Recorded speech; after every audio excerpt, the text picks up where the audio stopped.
A minister of the Crown accused of fumbling a critical vaccine rollout. Richard Colbeck is the Minister for Aged Care. With COVID-19 again finding its way into aged care homes, we're comfortable about where we're at. The question is whether that comfort is justified. And here we are on the first day of winter, and it seems to me that aged care is not prepared for another wave. Establishing exactly how many in the aged and disability sectors are vaccinated and exercise in the inexact. That's right, isn't it? Oh, no, you've got a bigger number. Sorry, I just have to get rid of this. It's out of date. Do you know how many staff have been vaccinated in aged care?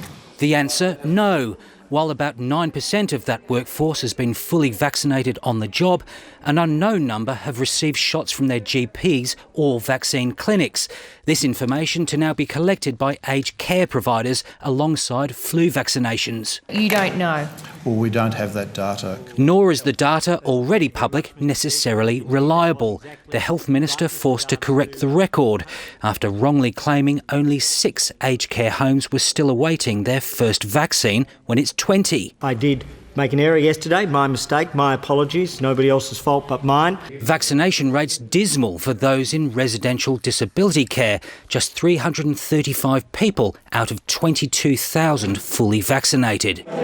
As for the pace of the rollout, does the Prime Minister still say that vaccinating all Australians is, to quote him, not a race? The reference to not a race, Mr Speaker, was first said by the Secretary of the Department of Health, Mr Speaker, Professor Brendan Murphy, who, as coincidence would have it, was fronting a Senate committee. How does it feel to be thrown under the bus by the Prime Minister? It's not a very helpful phrase now because we're going.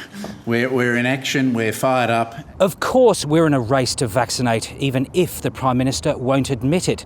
Evidenced by Victoria rolling out a 5-day vaccine blitz of aged care and disability workers.